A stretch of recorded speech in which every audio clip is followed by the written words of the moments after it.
ಅನಿರುದ್ಧ್ ಒಂದು ಸಿನಿಮಾಗೆ ಮ್ಯೂಸಿಕ್ ಮಾಡ್ತಿದ್ದಾರೆ ಅಂದರೆ ಆ ಸಿನಿಮಾ 50% ಗೆದ್ದಂಗೆ ಗುರು. ಹಾಯ್ ಹಲೋ ನಮಸ್ಕಾರ, NS ರಿವ್ಯೂಸ್ಗೆ ಸ್ವಾಗತ.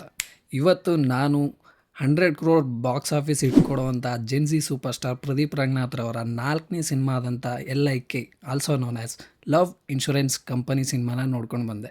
ಬನ್ನಿ ಈ ಸಿನಿಮಾದಲ್ಲಿ ಏನೇನು ವರ್ಕ್ ಆಯಿತು, ಏನೇನು ವರ್ಕ್ ಆಗಿಲ್ಲ ಅಂತ ಒಂದು ಸಣ್ಣ ಸ್ಮಾಲ್ ರಿವ್ಯೂ ನೋಡ್ಕೊಂಡು ಬರೋಣ.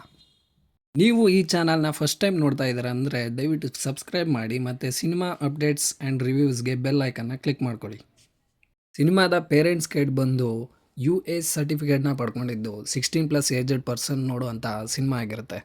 ಸಿನಿಮಾ 16+ ಯಾಕಂದರೆ ಸಿನಿಮಾ ಅಲ್ಲಲ್ಲಿ ವೈಲೆನ್ಸ್ ಇರುವಂಥ ಸೀನ್ ಇದ್ದು ಅದು ಕಾಮಿಡಿ ರಿಲೇಟೆಡ್ ಸೀನ್ಸ್ ಆಗಿದೆ. ಆದರೂ ಸೆನ್ಸಾರ್ ಅವರು 16+ನ ಕೊಟ್ಟಿದ್ದಾರೆ. ಇನ್ನು ಸ್ಟೋರಿ ವಿಚಾರಕ್ಕೆ ಬರೋದಾದರೆ ಫ್ಯೂಚರಿಸ್ಟಿಕ್ ವರ್ಲ್ಡ್ನಲ್ಲಿ ಒಬ್ಬ ಮೊಬೈಲ್ ಬಳಸ್ತೇನೆ ಇರುವಂಥ ಹುಡುಗ ಇನ್ನೊಂದು ಕಡೆ ಮೊಬೈಲ್ ಲೋಕದಲ್ಲೇ ಮುಳುಗೋಗಿರೋಂಥ ಹುಡುಗಿಗೆ ಲವ್ ಆಗುತ್ತೆ. ಅವರಿಬ್ಬರಿಗೆ ಲವ್ ಮಾಡೋದಕ್ಕೆ ಅಡ್ಡಿ ಆದಂಥ ಟೆಕ್ನಾಲಜಿ ಮಧ್ಯೆ ಹೀರೋ ಹೇಗೆ ಪ್ರಾಬ್ಲಮ್ಸ್ನ ಸಾಲ್ವ್ ಮಾಡಿ ಅವಳನ್ನು ಪಡ್ಕೋತಾನೋ ಇಲ್ವೋ ಅನ್ನೋದನ್ನು ನೀವು ಸಿನಿಮಾದಲ್ಲೇ ನೋಡಬೇಕು. ಸಿನಿಮಾದ ಪಾಸಿಟಿವ್ ನೋಡೋದಾದರೆ one word is Pradeep Ranganathan as vibe Vasu. ಸಿನಿಮಾದ ಪೂರ್ತಿ ಅವರ ಮ್ಯಾನರಿಸಮ್ ಆ್ಯಂಡ್ ಎನರ್ಜಿ ಮೇಲೆ ಹೋಗುತ್ತೆ. ಜೆನ್ಸಿ ಸೂಪರ್ ಸ್ಟಾರ್ ಅಂತಲೇ ಫೇಮಸ್ ಆಗಿದ್ದಾರೆ ಈಗ. ಆ ರೀತಿಯೇ ಇವರು ಸಿನಿಮಾಗಳನ್ನು ಸೆಲೆಕ್ಟ್ ಮಾಡ್ತಿದ್ದಾರೆ ಅನಿಸುತ್ತೆ. ಬಿಕಾಸ್ ತುಂಬ ರಿಯಲ್ ಲೈಫ್ಗೆ ರಿಲೇಟಬಲ್ ಆಗಿರೋ ಥರ ಸಬ್ಜೆಕ್ಟ್ನ ಪಿಕ್ ಮಾಡ್ತಾರೆ. ಆ್ಯಂಡ್ ದಟ್ ಮ್ಯಾನರಿಸಮ್ ಈಸ್ ಸಿನಿಮಾಗೆ ಪ್ಲಸ್ ಪಾಯಿಂಟ್ ಅಂತಲೇ ಹೇಳ್ಬೋದು. ಇನ್ನು ನೆಕ್ಸ್ಟ್ ಕೃತಿ ಶೆಟ್ಟಿ ಆ್ಯಸ್ ಧೀಮಾ. ಕೃತಿ ಶೆಟ್ಟಿಯವರು ಈ ಪಾತ್ರನ ನೀಟಾಗಿ ಎಕ್ಸಿಕ್ಯೂಟ್ ಮಾಡಿದ್ದಾರೆ. ಆ್ಯಕ್ಟಿಂಗ್ ವೈಸ್ ಗುಡ್ ಅಂತ ಹೇಳ್ಬೋದು. And the next good part is SJ ಸೂರ್ಯ. ಚಿಂದಿ ಚಿತ್ರಾನ್ನ ಮಾಡಿದ್ದಾರೆ ಗುರು.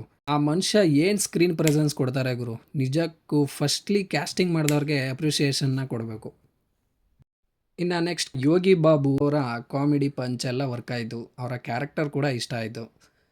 ಇನ್ನು ಮ್ಯೂಸಿಕ್ ವಿಚಾರಕ್ಕೆ ಬರಬೇಕಂದ್ರೆ ಸಿನಿಮಾದ 50% ಭಾಗನ ಪಾಸಿಟಿವ್ ಅಂತಲೇ ಹೇಳ್ಬೋದು. ಅನಿರುದ್ಧ್ ಅವರು ಒಂದು ಸಿನಿಮಾ ಮಾಡ್ತಿದ್ದಾರೆ ಅಂದರೆ ಅದರ ಅರ್ಧ ಜವಾಬ್ದಾರಿನ ಅವ್ರಿಗೆ ಕೊಟ್ಬಿಡ್ತಾರೆ ಗುರು, ನೀವೇ ಈ ಸಿನಿಮಾನ ಫುಲ್ ಮಾಡಬೇಕು ಅಂತ. ಆ್ಯಂಡ್ ಆ ರೀತಿ ಸಿಚುವೇಶನ್ಸ್ಗಳನ್ನ ಈ ಸಿನಿಮಾದಲ್ಲಿ ನೋಡ್ಬೋದು ನೀವು.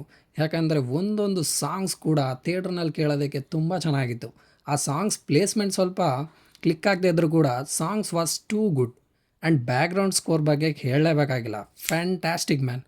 ಒಂದು ಮಾತಲ್ಲಿ ಹೇಳಬೇಕಂದ್ರೆ ಸಿನಿಮಾ ಹೆಂಗೆ ಇರಲಿ, ಸೀನ್ಸ್ ಎಷ್ಟೇ ಡಲ್ ಇರಲಿ, ಅನಿರುದ್ಧ್ ಅವರು ಆ ಸೀನ್ಗೆ ಮ್ಯೂಸಿಕ್ ಮಾಡ್ತಿದ್ದಾರೆ ಅಂದರೆ ಅಬ್ಸಲ್ಯೂಟ್ಲಿ ಪುಲ್ ಮಾಡ್ತಾರೆ ಗುರು. ಆ ಸಿನಿಮಾದ ರೈಟಿಂಗ್ ಆಗಿರ್ಬೋದು, ಅವರು ತಗೊಂಡಿರೋ ಸಬ್ಜೆಕ್ಟ್ಸ್ ಆ್ಯಂಡ್ ಪ್ಲ್ಯಾನ್ ಎಲ್ಲ ಸ್ಕ್ರೀನ್ ಮೇಲೆ ವೆಲ್ ವರ್ಕ್ಡ್ ಅಂತ ಅನಿಸುತ್ತೆ. ಡೈರೆಕ್ಟರ್ ವಿಘ್ನೇಶ್ ಅವರು ರೈಟಿಂಗ್ನೆಲ್ಲ ಏನೇನು ಪ್ಲ್ಯಾನ್ ಮಾಡಬೇಕೋ ಮಾಡಿ ಎಕ್ಸಿಕ್ಯೂಟ್ ಮಾಡಿದ್ದಾರೆ. ಸಿನಿಮಾದಲ್ಲಿ ಏನೇನು ವರ್ಕ್ ಆಗಲಿಲ್ಲ ಅಂದರೆ ಸಿನಿಮಾದ ಫಸ್ಟ್ ಹಾಫ್ ಸ್ವಲ್ಪ ಲ್ಯಾಗ್ ಅನಿಸುತ್ತೆ. ಸೆಕೆಂಡ್ ಹಾಫ್ನಲ್ಲಿ ಅಲ್ಲಲ್ಲಿ ಸಾಂಗ್ ಪ್ಲೇಸ್ಮೆಂಟ್ ಆದ ನಂತರ ಸ್ವಲ್ಪ ಲ್ಯಾಗ್ ಅನಿಸುತ್ತೆ. ಆ್ಯಂಡ್ ರೈಟಿಂಗ್ನಲ್ಲಿ ಮಾಡ್ಕೊಂಡಿರೋ ಸೀನ್ಸ್ ಇನ್ನೂ ಸ್ವಲ್ಪ ಎಂಗೇಜಿಂಗ್ ಆಗಿ ಇರ್ಬೋದಿತ್ತು ಅಂತ ಅನಿಸುತ್ತೆ. ಸ್ವಲ್ಪ ಟ್ವಿಸ್ಟ್ ಆ್ಯಂಡ್ ಟರ್ನ್ಸ್ ನಿಮಗೆ ಅಷ್ಟೊಂದು ಇಲ್ಲೇ ಇರೋದ್ರಿಂದ ಸ್ವಲ್ಪ ರೂಟೀನ್ ಸ್ಕ್ರೀನ್ ಪ್ಲೇ ಅಂತ ಅನಿಸುತ್ತೆ ಅಷ್ಟೇ. ಬಟ್ PR ಅವರ ಸ್ಕ್ರೀನ್ ಪ್ರೆಸೆನ್ಸ್ ಸಿನಿಮಾನ ಬೋರ್ ಆಗದೆ ಇರೋ ರೀತಿ ತಗೊಂಡೋಗಿದೆ. ಸೊ ಇದಾಗಿತ್ತು ನನ್ನ ರಿವ್ಯೂ. ಇನ್ನು ಸಿನಿಮಾ ಹೇಗಿತ್ತು ಅಂತ ಹೇಳಿದ್ರೆ it's A fun watch for normal audience. Because ಅದರ ಕಾನ್ಸೆಪ್ಟ್ ಆಗಿರ್ಬೋದು, ಮ್ಯೂಸಿಕ್ ಆಗಿರ್ಬೋದು ಎಲ್ಲ ಚೆನ್ನಾಗಿದೆ. ಒನ್ ಟೈಮ್ ಥಿಯೇಟ್ರ್ನಲ್ಲೇ ನೋಡ್ಬೋದು. ಇನ್ನು ಈ ಸಿನಿಮಾಗೆ ನನ್ನ ರೇಟಿಂಗ್ ಬಂದು 3.9 ಸ್ಟಾರ್ನ ಕೊಡ್ತೀನಿ ಅಂತ ಹೇಳ್ತಾ ರಿವ್ಯೂನ ಮುಗಿಸ್ತಾ ಇದ್ದೀನಿ. ಮತ್ತಷ್ಟು ರಿವ್ಯೂಸ್ ಆ್ಯಂಡ್ ಅಪ್ಡೇಟ್ಸ್ಗಾಗಿ ಸಬ್ಸ್ಕ್ರೈಬ್ ಮಾಡ್ಕೊಳ್ಳಿ ಅಂತ ಹೇಳ್ತಾ ಮತ್ತೊಂದು ರಿವ್ಯೂನಲ್ಲಿ ಮತ್ತೆ ಸಿಗೋಣ. Thank you.